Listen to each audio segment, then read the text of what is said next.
করে আমার মনে আসলো যে এই একটা জায়গা আছে যেটাকে আমরা কাজে লাগাতে পারি। ওনাকে বললাম, উনিও জানতো না, কিন্তু ওনাকে আমি বললাম যে আপনি জায়গাটা দেখে আসেন। দেখে আসার পরে উনি বললেন যে এই জায়গাটা ঠিক করা যাবে।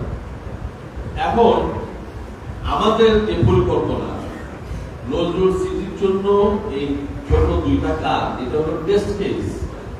এটা সরকারি কাজ, কিন্তু শোনেন একটা কথা একটু বলি, সরকারি কাজ আমি আর আপনি আমি বিভিন্ন টাকা রাখতে পারবো না, কিন্তু প্রকল্পের কাজ সরকার এটা করতে বাস্তবায়ন উল্টা আমার দিবে ধমক, এরকম তুমি চাইলে জিনিসটা করতে পারলো না বা তোমার কি অসুবিধা। তো এই জন্য আমাদেরকে সহনীয় অবস্থায় সবাইকে রাখতে হবে, মানে কারো যাতে কোনো ক্ষতিও না হয়, আবার যেন কাজটা না। এখন আমাদের প্ল্যান হইল এই যে মার্কেটে 400, 300, 500 যত জনই হোক, এটা লুকা ছাপা কিছু নাই, সংখ্যা তো আমরা পাবো। আমি অলরেডি 2-1জনকে বলছি, এখন আমি নিজেও বলতেছি, আমি নিজে সুপারভিশনে থাকবো, মেয়র সাহেবকে বলতেছি, ওনার টিম প্রত্যেকটা দোকানদার তার যে জায়গাটা আছে সেই জায়গাটা বসা থাকা অবস্থায় তাদের ছবি উঠবে। কারণ সে একটা মাংসের দোকানদার, তার মাংসের দোকানে একটা জায়গা আছে, বরাদ্দ আছে, ওই জায়গার মধ্যে তার ছবি উঠাবে। এরকম করে প্রত্যেকটা ব্যবসায়ীর ছবি আলাদা আলাদা ভাবে উঠবে তার নিজের জায়গার উপর।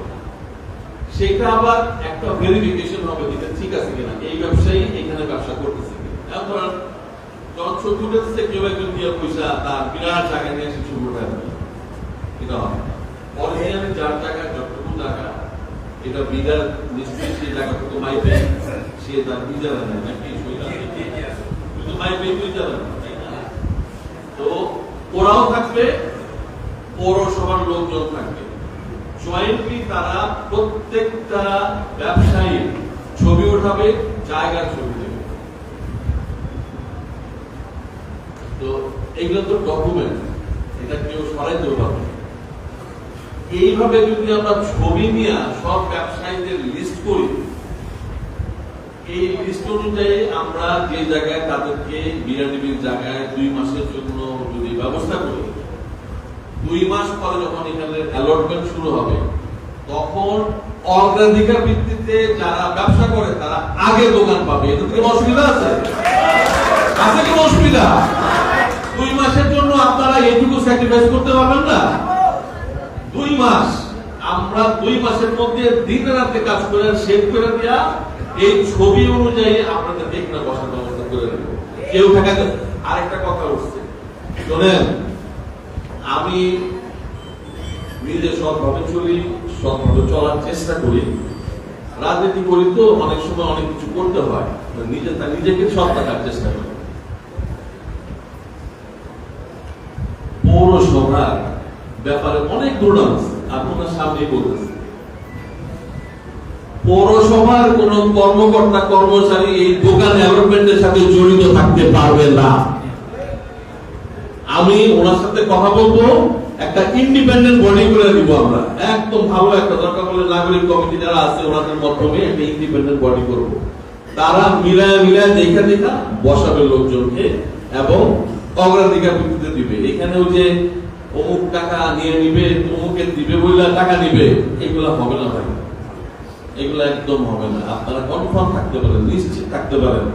এবং যদি কেউ এই জন্য টাকা চাইও দিন, আমার কাছে বলবেন এসা যে ওইখানে আমি ওইখানে ব্যবসা করতাম, আমি এখন ওই জায়গা নিব বলে আমার কাছে টাকা দাবি করছে, আমার কাছে এসে বলবেন কে দাবি করছে, আমি দেখবো ওইটা। কোনোভাবে আপনারা ওই রকম ভাবে মানসিকতা রাখেন না যে কেউ আপনাদেরকে দোকান আবার ফেরত দেওয়ার সময় আপনাদের কাছে টাকা দেবে। নো ওয়ে, এটা হবে না। সুতরাং আপনারা দেখেন, দুইটা ইস্যু আমি আপনাদেরকে ব্যাখ্যা করলাম। এই ব্যাখ্যার পরিপ্রেক্ষিতে আপনাদের মনে যদি তারপরও এগুলা নিয়ে প্রশ্ন থাকে, আমরা যেটা আজকে করতেছি না, আমরা মাঠ এবং মাঠটা কিন্তু কোনো স্যাক্রিফাইস করবো না, মাঠ কিন্তু আমরা করবো। এটা খেলার মাঠ নিয়েই নজরুল সিটির যাত্রা শুরু হবে। আমি শুনছি কে জানি কারো বলছে না ওরা তো এইগুলা করতেছে, এত কিছু নিয়ে আমাদের এই পার থেকে সব বই করে নিয়ে যাবে। আমি তো এই ব্যাপারে বিশ্বাসী না। ওই দিনকা ইউনো অফিসের মিটিং এর মধ্যে ওই পারের এক নেতা সবার সামনে বলতেছে যে দেখেন দেখেন এই মিটিং এর মধ্যে আমাদের ওই পারের লোকজন একদমই আসে না, এই পারের লোকজনই বেশি। ওই যে দীপক ভাইরা আছে, আমি সাথে সাথে ধরে বসছি। আমি যদি এই পার ওই পারে আমার প্রিয় না, এখানে তোমাদের কোনো ইচ্ছা না থাকলে তোমাদের কি কেউ জোর করে এখানে নিয়ে আসবে? তোমরা যদি ইচ্ছা পোষণ না করো, মন এখানে যারা আসছে সবাই মন থেকে আসছে, কেউ ইচ্ছা করে জোর করে তোমাদেরকে আনবে না। আপনারা এটা একদম বলে দেন, আমার কাছে আমার দুইটা চোখ সমান, এটার ব্যাপারে কোন রকমের সন্দেহ রাখবেন না। এখন হলো গরুর হাট একটা উন্নত মানের জাঁকজমকপূর্ণ ভালো জায়গায় যদি গরুর হাট না হয়, তখন আপনারা আমাকে বলবেন যে আমাদেরকে গরুর একটা ভালো জায়গা দিলেন না, এত সুন্দর জায়গায় আমরা করে দিব আপনাকে গরুর হাট। আপনাদের 2 মাসের কষ্টের জায়গাটা ডেভেলপ করে দিব, যদি ভালো না হয় আমাকে বলবেন। তারপরে এইটা যখন শুরু হবে, আমরা আপনাদেরকে অনুরোধ করবো যে আপনারা ধৈর্যের সাথে এই কয়েকটা মাস দেখবেন।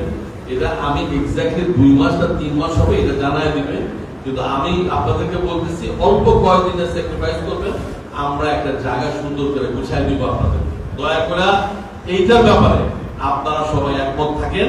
তারপরেও যদি আমার বক্তৃতার পরে যদি কারো কোনো রকমের সন্দেহ থাকে, কোনো কথা নিয়ে বুঝতে অসুবিধা হয়, আমার সাথে আপনি একদিন না, আমার সাথে 100 দিন বসে আমার সাথে কথা বলে হয় আপনি আমারও বুঝাবেন, আর নাইলে আপনি আমার কাছ থেকে বুঝে যেতে হবে। দুইটার মধ্যে একটা তো হবে নাকি?